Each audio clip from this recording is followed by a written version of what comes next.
afternoon. I'm Jamia, and this is Little Did You Know. I'm here with Miss Beth Atkins, who is a counselor here at Prince George's Community College, and who is also one of the creators of PGCC Cares. And so, what is PGCC Cares, to be specific?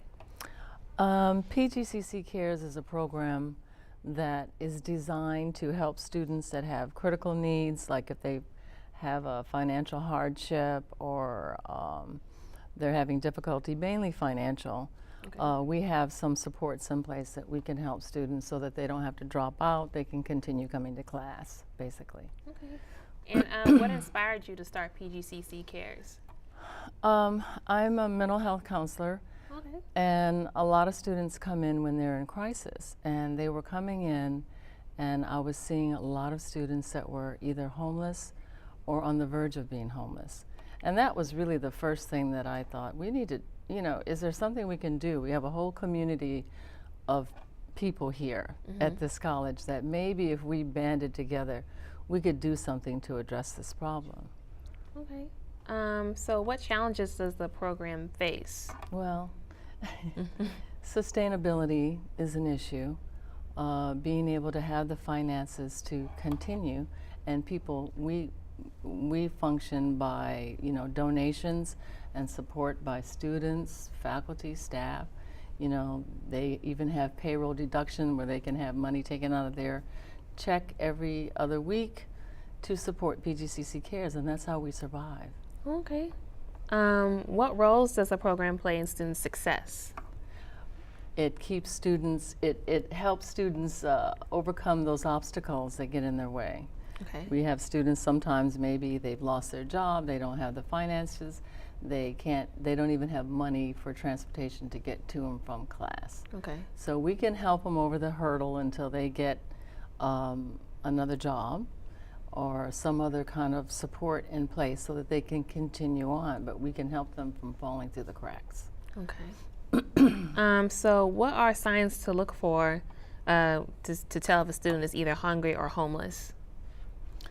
Well, that's the problem. That's one of the problems, that a lot of students don't identify themselves because they're ashamed. They look at all of the other students and they think everybody else has it all together, and they're the only one who hasn't eaten in 3 days and doesn't have any money, and is wondering how they're going to make it through. So they are often reluctant to come forward and say, this is what's going on. But I think that as word gets out that we're here, that we could really help with that. I think they will begin to come forward, but you can't tell unless they let you know. Unless they come forward and Right. tell someone. Okay. So what are the common issues that you see students face as a counselor? As a counselor? Or as a PGCC Cares? Well, I guess both. Either way you want to answer the question. Well, as a counselor, it's the whole gamut of mental health issues, from social anxiety, test anxiety, depression, the normal things, relationship issues, the normal things that we see as counselors. PGCC Cares, we see, like I said, homelessness, hunger, a financial crisis, people facing eviction and that sort of thing. So why do you believe students hesitate to come forward? You already answered that question already. I'm sorry. Well, there's a stigma, there's a stigma. They hesitate to come to counseling for mental health because they think that means that there's something seriously wrong with them, and it's not necessarily that. Sometimes people just need a person to talk to. So it's the stigma, I think, of both things, of saying I've got a problem, I don't have money to get to school, I haven't eaten, So you think it's pride? Yeah, well, not pride, but shame. Yeah. Okay. What was your college experience like? Did that have an effect on you becoming a counselor for students? I don't know that there's any relationship with that so much. I do wish, now that I work at a college, I do wish that I had taken advantage of all the resources. There's so much available. Like I said, someone to talk to. There's people there. I didn't know that at the time. Okay. So, where do you see PGCC Cares 10 years from now? well, no. My hope is that we will continue to grow, and that this really is a community project, and that as we grow, we will have more and more members of our community rallying around in who knows what kind of ways. It's unimaginable in terms of the possibilities to support students through, you know? Okay. So that it's, like they say, success for everyone. Okay. What issues do students face here that are unique in community colleges? Well, I think what's most unique is that we are a community college. We're a commuter college. And students don't live on campus. Mm-hmm. And oftentimes, I think our average age is around 27 years. And I think these are students that are working, that have families, that are juggling a lot, trying to get through and get an education so that they can, you know, achieve their goals. And there's a lot of pitfalls they may encounter along the way because they're juggling so much. Mm-hmm. Mm-hmm. Okay. Are there times that there is nothing you can do for a student? Well, I think what made me go to the dean and say we need to do something was the homelessness. Mm-hmm. You know, I felt terrible to tell someone who's coming into my office saying, I'm homeless. I'm just going to tell you, I've been in my car for 2 weeks. I don't have any place to go. So they kind of got to their breaking point. And just Yeah, told sometimes someone. it's to that point. Sometimes they're not there yet, but they're getting ready to be evicted, and they Mm-hmm. know it.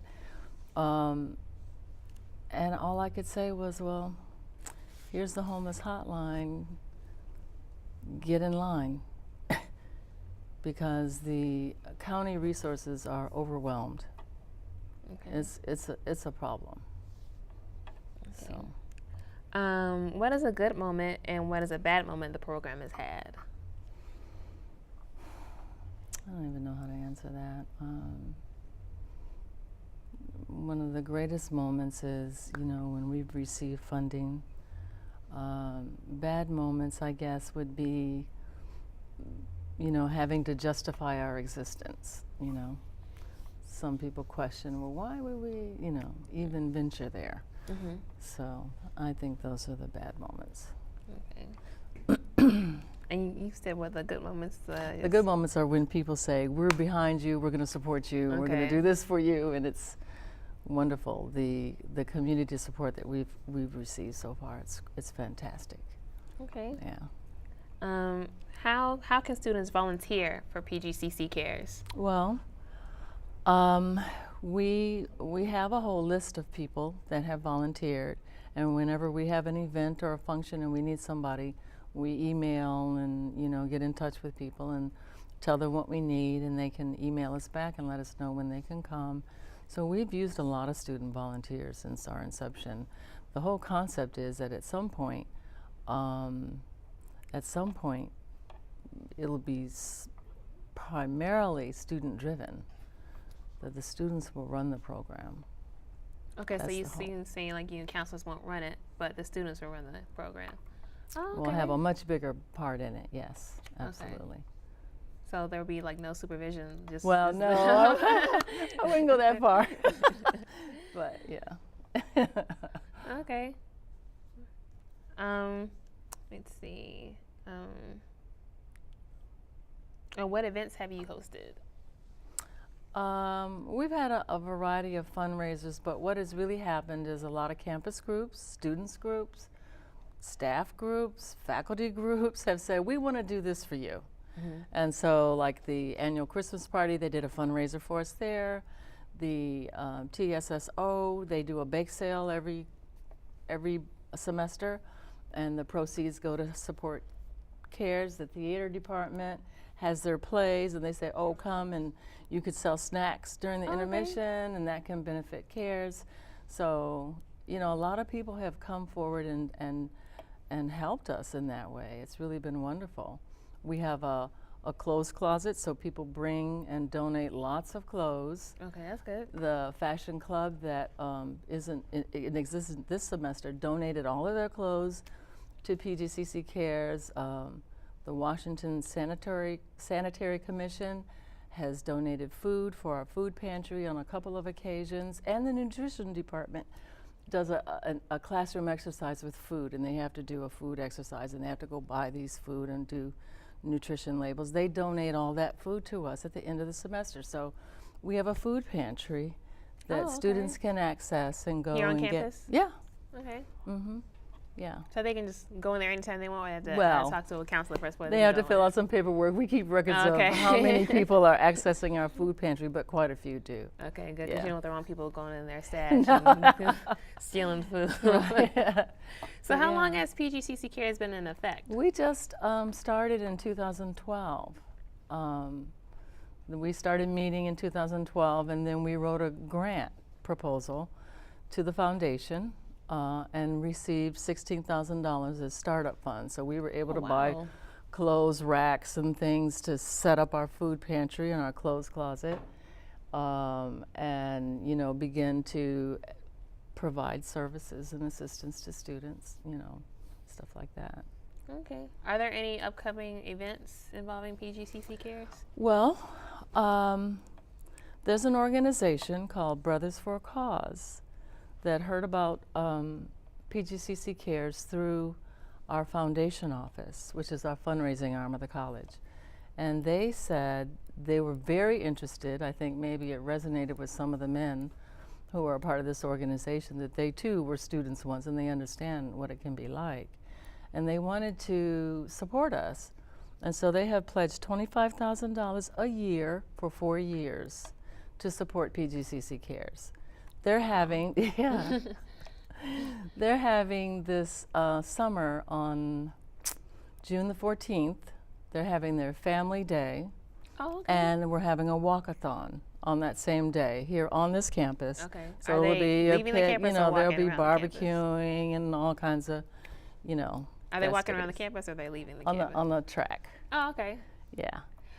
So you know how many people are involved in PGCC Cares, or? Well, like I said, it's a community. Right. It really is fulfilling the vision that we had, is that everyone would rally together on campus and support the program. So you don't have like a Well, we Like have a a- core. yeah, like we like have a people's core numbers, advisory like board that is who to about contact to come out and maybe help. about 10, 15 people. I don't That's even good. know exactly. Yeah. Okay. Let me see.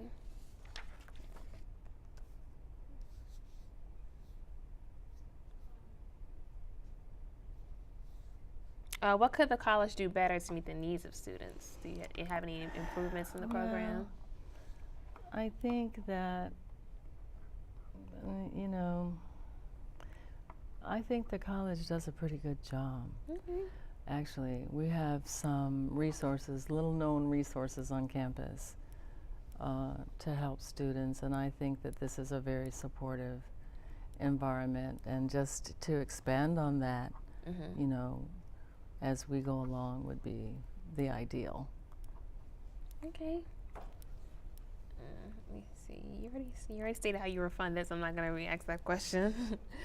Let me see. What inspired you to become a counselor? Well, my mother was a social worker, and she provided therapy to young children. And I grew up around that, and always thought it was quite fascinating what she did. And I think it's what I always wanted to do. I can't, there have been times when I thought, what else could I do? What else could I do? But So your mom nothing. instilled that in you? This is always, maybe I was just interested, and it just resonated with me, and it's just something I always wanted to do. And here I am. Okay. I went to college, I knew what I wanted to major in, which is unusual, and knew what I wanted to do, so. Okay. Yeah. Well, thank you so much for your time and coming to meet with me. Oh, and thank you. And all the best to PGCC Cares. Thank and you. I'm really inspired by what you guys are doing for the school and for other students. Great. Thank you very much. So this is Jamia with Miss Beth Atkins, and this is Little Did You Know. Thank you so much for tuning in.